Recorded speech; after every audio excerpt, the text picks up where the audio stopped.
The rotating spray rack makes it easy to paint and store both sides horizontally. Always spray the backside of the door first. This way the door ends up being transported and stored on the inside edge. The backside should get a light coat, similar to something that is painted vertically. This will avoid any drips when turning over the door and also minimizes the markings on the inside edge. The first spray coat is a typical primer coat. It also shows how to use the grip holders to transport the door to the dry rack. We hold the grip holder at the 45-degree angle on the inside edge. The reason we use a grip on it is so the door does not slip off the wet paint. When spraying the backside, we don't spray the sides yet, so this way we can use our fingers to turn the door without touching any of the paint. Next, we spray the first enamel finish coat on both sides, just like we did with the primer. The only other way to paint both sides is by hanging the doors up, but without exceptions.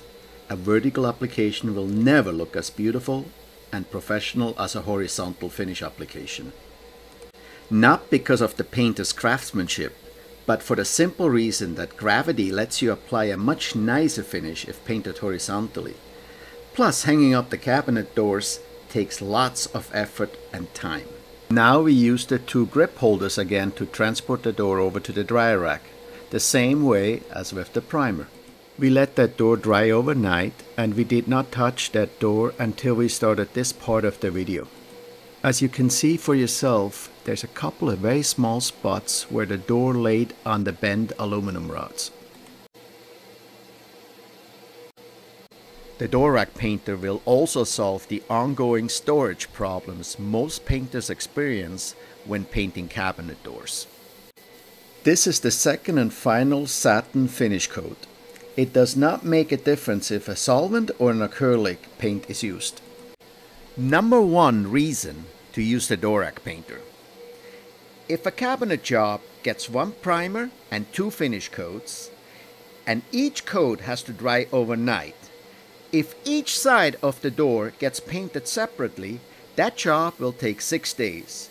If both sides are painted simultaneously horizontally, the job will take 3 days. Just like in the first two coats, now we transport the door over to the dry rack again.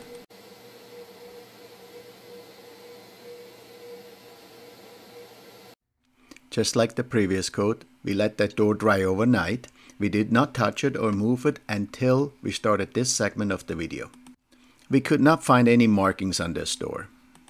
A heavier door might have some markings even after the second finish coat, but they're usually very minute and very small. If there are any spots or marks on the inside edge, it's very simple to touch them up. Take a chip brush or a foam brush with a bit of paint, wipe most of it off on a piece of cardboard, then just tap the marks. This will make it disappear.